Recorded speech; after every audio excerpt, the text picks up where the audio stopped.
மக்கள் அனைவருக்கும் வணக்கம். நான் உங்கள் கார்த்திக். வீடியோக்களை போகிறதுக்கு முன்னாடி நம்ம சேனலை சப்ஸ்கிரைப் பண்ணாதவர்கள் சப்ஸ்கிரைப் பண்ணி சப்போர்ட் பண்ணுங்கள். உங்களோட முழு ஆதரவு நம்ம சேனலுக்கு தேவைப்படுது. என்னோட கருத்துக்கள் ஒவ்வொரு வீடியோவிலும் என்னோட கருத்துக்களை நான் தெளிவாக வெளிப்படையாக உங்கள்கிட்ட சொல்கிற மாதிரி இந்த வீடியோ பார்க்கக்கூடிய என்னோட அன்பு உறவுகள் உங்களோட கருத்துக்களையும் நீங்கள் கமெண்ட் பாக்ஸில் பதிவு பண்ணுங்கள். அதை நான் முழு மனதை நான் ஏற்றுக்கிறேன். ஓகேங்களா? இப்போ அன்பு உறவுகளை வீடியோக்குள்ளே போகலாம். ரெண்டு முக்கியமான கட்சிகளை பற்றி பார்க்க போகிறோம். ஒன்று வந்து பார்த்தீங்கன்னா நாம் தமிழர் கட்சியை பற்றி இந்த வீடியோவில் பார்க்க போகிறோம். ஏன்னா அந்த கட்சி வந்து செய்த செயல் 2 நாளைக்கு முன்னாடி செய்த செயல் மிகப்பெரிய ஒரு நல்ல விஷயம். மக்களுக்கு ஒரு ஆதரவான விஷயத்தை பண்ணியிருக்காங்க. அதை கண்டிப்பாக நம்ம பேசணுங்கிறது தான் இந்த வீடியோ. ரெண்டாவது வந்து பார்த்தீங்கன்னா டிவிகே விஜய் அவர்கள் பற்றிய தகவல். முதல் வந்து நாம் தமிழர் கட்சி பற்றி நம்ம பார்த்துருவோம். என்னன்னு பார்த்தீங்கன்னா கன்னியாகுமரி தொகுதியில் வந்து பார்த்தீங்கன்னா அங்கே உள்ள குளச்சல் பகுதியில் வந்து ஆன்சி சோபாராணி அப்படிங்கிற ஒரு பெண்மணி வந்து பார்த்தீங்கன்னா முன்னாடி வேட்பாளர் நின்றுருக்காங்க. அவங்க கவுன்சிலராகவும் இருந்திருக்காங்க. இப்போ வருகிற சட்டமன்ற தேர்தலில் வந்து 2026 கன்னியாகுமரி மாவட்டத்தோட குளச்சல் தொகுதிக்கு வந்து வேட்பாளர் வந்து நியமிக்கப்பட்டிருக்காது தகவல் வந்திருக்கு. அவங்க வந்து 2 நாளைக்கு முன்னாடி மிகப்பெரிய ஒரு விஷயம் பண்ணியிருக்காங்க. அதாவது கன்னியாகுமரி குளச்சல் தொகுதிக்கு உட்பட்ட ஒரு பகுதியில் பொதுமக்கள் ஆண்கள், பெண்கள், குழந்தைகள், பள்ளி மாணவர்கள், கல்லூரி மாணவர்கள் வந்து போகக்கூடிய அதிகமாக அவங்க சந்திக்கக்கூடிய இடங்களில் வந்து பார்த்திங்கன்னா ஒரு மதுபான கடை வந்து இருந்திருக்கு.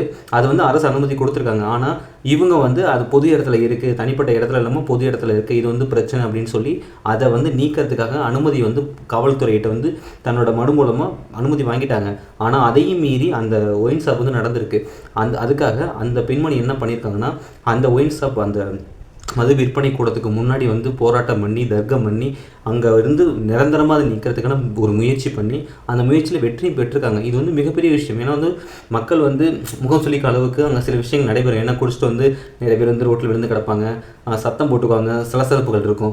அந்த மாதிரி பிரச்சனைகள் வந்து பொது இடத்துல இருக்கக்கூடாது. இது வந்து மக்கள் அதிகமாக வந்து போகிற இடம் அப்படிங்கிறதுக்காக அந்த தொகுதி சார்ந்த அந்த பெண்மணி வந்து துணிஞ்சு இறங்கி அவங்க தலைமையில் ஒரு போராட்டம் நடத்தி அதில் வெற்றியும் பெற்றிருக்காங்க. இது ஒரு மிகப்பெரிய விஷயம். கண்டிப்பாக அதை நம்ம பாராட்டணும். அடுத்து வந்து டிவிகே கட்சி பற்றின தகவல். விஜய் என்னென்னு பார்த்தீங்கன்னா நேற்று வந்து பார்த்தீங்கன்னா ஐயா முத்துராமலிங்க தேவர் அவருக்காக வந்து பார்த்தீங்கன்னா புகழ் வணக்கம் மதுரை தென் மாவட்டங்கள் சைடு வந்து பார்த்தீங்கன்னா அவரோட சிலைக்கு மாலை போடுறது, இந்த மாதிரி ஏகப்பட்ட நிகழ்ச்சிகள் நடந்துகிட்டு இருந்துச்சு.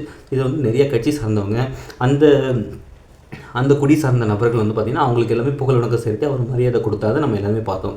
இதில் டிவிகே கட்சியோட 2ஆம் கட்ட தலைவர்களாக இருக்கக்கூடியவங்க அவரோட சிலைக்கு போய் அவரை நேரடியாக களத்துக்கு போய் முத்துராமலிங்க சிலையில் போய் மாலை போட்டு மரியாதை செலுத்தியிருக்காங்க.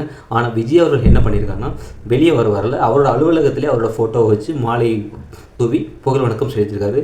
இது ஓகே தான். ஆனால் இருந்தாலும் என்னை பொறுத்த வரைக்கும் சில விஷயங்கள் இந்த மாதிரி விஷயங்களுக்கு கண்டிப்பாக வெளியே வரணும். ஏன்னா வந்து இது எல்லாருமே எடுத்து பண்ணக்கூடிய ஒரு விஷயம். எல்லா கட்சி தலைவரும் எல்லா பொதுமக்களும் வந்து ஒரு மதிக்கக்கூடிய ஒரு மனிதர் தான் முத்துராமலிங்க தேவர். இதுக்கு வந்து அவர் வெளிப்படையாக வந்து பொது இடத்துக்கு வந்து அவருக்கு வந்து மலர் தூவி மரியாதை செலுத்தியிருக்கணும். இருந்தாலும் பரவாயில்ல, சில விஷயங்கள் இருக்கும். அதுக்காக அவர் அலுவலகத்தில் வந்து பண்ணியிருக்காரு. அந்த நிகழ்ச்சி பண்ணதுக்கு கண்டிப்பாக நம்ம பாராட்டணும். நல்ல விஷயம்தான். மேற்கொண்டு இந்த மாதிரி நிறைய நடவடிக்கைகள் இப்போ கொஞ்சம் கொஞ்சமாக எல்லா விஷயங்கள் கட்சியில் வந்து பார்த்திங்கன்னா பொறுப்புகள் நியமனம் பண்ணியிருக்காங்க. அடுத்து வந்து ஒரு பொதுக்கூட்டம், அதாவது கட்சி பொதுக்கூட்டம் வந்து 5ஆம் தேதி அனௌன்ஸ் பண்ணியிருக்காங்க, சென்னையில் நடக்க போகுது. இந்த மாதிரி ஏகப்பட்ட விஷயங்கள், அரசியல் சம்மந்தப்பட்ட நிகழ்வுகள் ஒவ்வொரு நாளாக அவங்க அப்டேட் கொடுத்துட்ருக்காங்க. அவங்க கட்சி சார்ந்த நபர்கள் எல்லாமே வெளியே வந்து டிபேட்லேயும் சரி பேட்டிலையும் சரி வந்து மக்களை சந்திக்க ஆரம்பிச்சிருக்காங்க. இது ஒரு நல்ல முன்னேற்றம் தான். அதே மாதிரி நாம் தமிழர் கட்சியை நம்ம தவிர்க்க முடியாது. அவங்க பண்ண செயல்பாடு உண்மையிலே ரொம்ப சிறப்பாக இருந்துச்சு. அந்த பெண்மணி அந்த அக்காவுக்கு நம்ம சேனல் வகையில் ரொம்ப வாழ்த்துக்கள் தெரிவிச்சுக்கலாம். ஏன்னா வந்து அது வந்து சாதாரண விஷயம் கிடையாது. அந்த நிறைய இடத்துல அரசோட அனுமதி இல்லாமலும் சரி, அரசு அனுமதியை வந்து ரத்து பண்ணதுக்கப்புறம் இயங்கக்கூடிய ஒயின் ஷாப்கள் எத்தனையோ இருக்குது. அதை வந்து தடுக்கிறதுக்காக நிறைய இளைஞர்கள் போராடி இருக்காங்க. அந்த போராட்டம் சாதாரணம் நடக்காது. அதுக்கு வந்து ஏகப்பட்ட சமூக சிக்கல்கள் இருக்கும். ஆனால் அதை எல்லாமே கடந்து ஒரு பெண்மணி வந்து அதை நடத்தி முடிச்சிருக்காங்கன்னா இது மிகப்பெரிய விஷயம், பாராட்டக்கூடிய விஷயம். கண்டிப்பாக வந்து நம்ம பாராட்டணும். ஏன்னா நல்லது யார் பண்ணாலும் பாராட்டலாம், அது எந்த தப்புமே இல்லை. விமர்சனம் தப்பு பண்ணால் கண்டிப்பாக அதுக்கான விமர்சனம் நம்ம சேனலில் இருக்கும். டிவிகே கட்சி தலைவர் விஜய் நேற்று பண்ணது நல்ல விஷயம்தான். ஆனால் என்னை பொறுத்த வரைக்கும் அது வந்து கொஞ்சம் வெளியே வந்து பொதிய இடத்துல ஐயாவுக்கு வந்து மலர் தூவி மரியாதை செலுத்தியிருக்கணும். இருந்தாலும் பரவாயில்ல. ஆனால் அதுக்கான முயற்சி எடுத்திருக்காங்க. அதுக்கான நிகழ்ச்சியும் தன்னோட அலுவலகத்தில் பண்ணி கொடுத்துருக்காங்க. இது ரொம்ப நல்ல விஷயம். நாம் தமிழர் கட்சி, தமிழக வெற்றி கழகம், இந்த கட்சி சார்ந்த செய்திகள் அனைத்தையுமே பார்க்கலாம். ஏன்னா திராவிட கட்சிகளை பற்றி பேசுறதுக்கு ஏகப்பட்ட நியூஸ் சேனல் இருக்குது. டிவிகே கட்சி பற்றின பேசுகிறதுக்கு ஏகப்பட்ட யூடியூப் சேனல்ஸ் இருக்குது. இருந்தாலும் என்னோட கருத்து என்னென்னா மாற்றத்துக்கான கட்சி அப்படின்னு சொல்லி இப்போ களத்தில் இருக்கக்கூடியது திராவிட முன்னேற்ற கழகம். அண்ணா திராவிட முன்னேற்றத்துக்கு அப்புறம் நாம் தமிழர் கட்சி, தமிழக வெற்றி கழகம், அந்த 2 கட்சி தான் இருக்குது. ஸோ இந்த 2 கட்சிகள் பண்ணக்கூடிய நல்ல விஷயங்கள், அந்த கட்சி பண்ணக்கூடிய மக்கள் சார்ந்த நலன்கள் எல்லாத்தையும் நம்ம வீடியோலேயே சொல்லலாம். நான் இப்போ லாஸ்ட்டாக வந்து நம்ம டிவியை பற்றி பேசணும்னு சொல்லியிருந்தோம். அடிஷ்னலாக நம்ம என்டிகே பற்றி நம்ம பேசலாம். ஏன்னா அவங்க இப்போ ஒரு செயல் பண்ணியிருக்காங்க, அது ரொம்ப பாராட்டக்கூடிய விஷயம். இது மாதிரி நல்லது பண்ணால் நம்ம சேனலில் கண்டிப்பாக அதை வெளிப்படுத்துவோம். அதே மாதிரி அவங்க தப்பு பண்ணாலும் அதுக்கான விமர்சனத்தை நம்ம கண்டிப்பாக கொடுக்கணும். ஏன்னா எல்லாருக்குமே வந்து ஒரு சார்பு நிலையை நம்ம எடுக்க முடியாது. தப்புனா தப்பு, சரினா சரி. இந்த வீடியோ பற்றி நான் சொன்ன பதிவுகளை பற்றி உங்களோட கருத்துக்கள் என்னங்கிறத கீழே கமெண்ட் பாக்ஸில் கமெண்ட் பண்ணுங்கள். மறக்காமல் நான் சேனலை சப்ஸ்கிரைப் பண்ணி சப்போர்ட் பண்ணுங்கள். என்னோட கருத்துக்கள் முழுமையாக நான் சொல்கிறத நீங்கள் ஏற்றுக்கிற மாதிரி உங்களோட பதிவுகளை நீங்கள் கொடுங்க. கண்டிப்பாக நான் முழுமையாக தான் ஏற்றுக்கிறேன். உங்களோட கருத்துக்கள் எதுவாக இருந்தாலும் நீங்கள் தெரியப்படுத்துங்க.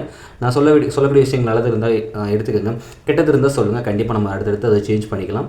மேற்கொண்டு நம்ம சேனலை சப்ஸ்கிரைப் பண்ணுங்கள், சப்போர்ட் பண்ணுங்கள். உங்களோட ஆதரவை நம்பி தான் நம்ம சேனல் முழுசாக இருக்குது.